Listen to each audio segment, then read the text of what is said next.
Hi, I'm Phil Constantine. In this episode of Travels with Phil, we're going to Adobe Walls, Texas, which is located in the northern end of the state just north of the Canadian River in an area called the Texas Panhandle. It is about 75 miles northeast of Amarillo. Initially, it was a small trading post with only a few small buildings made of adobe, thus the name. As you can see here, the immediate area is mostly level prairie. There are some bluffs about a mile to the east which will play a significant part in one of the legends about this place. In the second half of the 1800s, there were two significant battles which took place here. Both battles involved the local American Indian tribes. On the opposing sides were either the U.S. Army or buffalo hunters. The first battle was the largest fight between Indians and the Army during the American Civil War.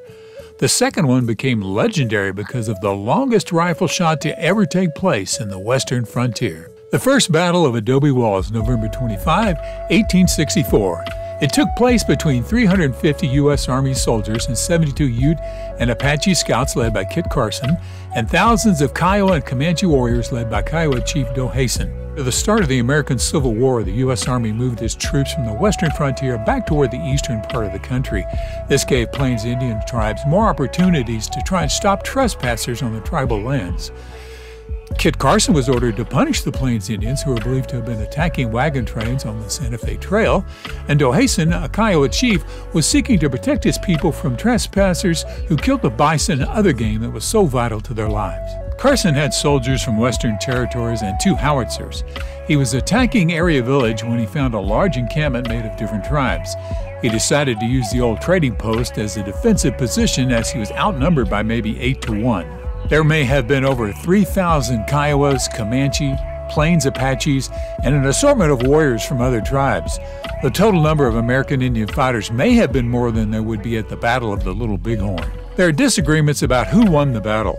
The howitzers kept the army from being overrun. The Indians lost many people, but the army was eventually forced to give up their position and retreat. This also paved the way to a massive treaty council in 1867. In 1867, the council at Medicine Lodge Creek in Kansas was the biggest treaty council ever held. It established areas where the various tribes would remain unmolested by settlers, travelers, prospectors, and hunters who were killing much of the game. As with any battle, there are conflicting reports. There are also lots of details about these battles which I will not cover here for brevity's sake. Please check out the links in the description section below for places where you can learn more about what happened here at Adobe Wall. The Second Battle of Adobe Walls, June 27, 1874.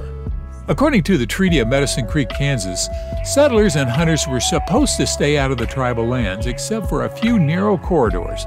Unfortunately for the Indians, hunters flagrantly ignored the treaty and continued coming into the area to hunt bison, or buffalo as they called them. Adobe Walls was built up a bit to house the hunters.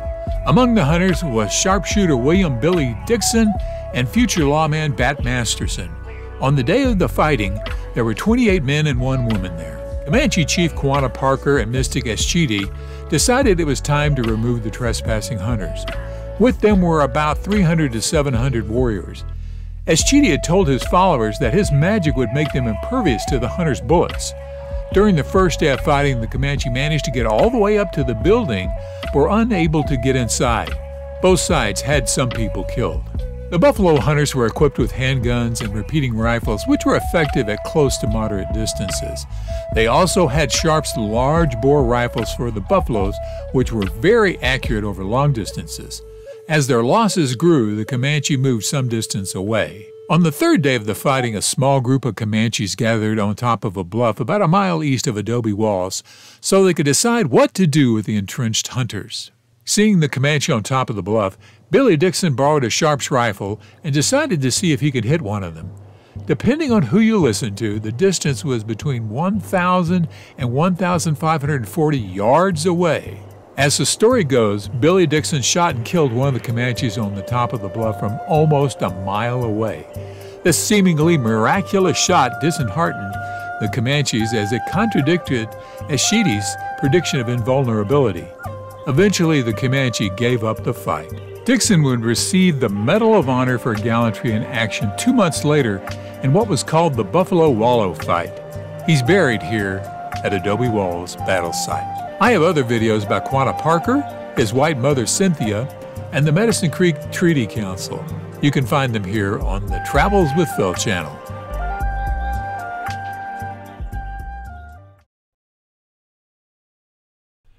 Thank you very much for watching this video. Please feel free to make comments below as long as the language is family friendly. And if you like this video, please click on the thumbs up button below. You can also subscribe to my YouTube channel by clicking on the circle with my picture in it in the lower right hand corner of the video. The arrow is pointing at it now. And once you have subscribed, you can be notified of when I have a new video posted by clicking on the bell icon in the description field below the video. Thanks again for watching.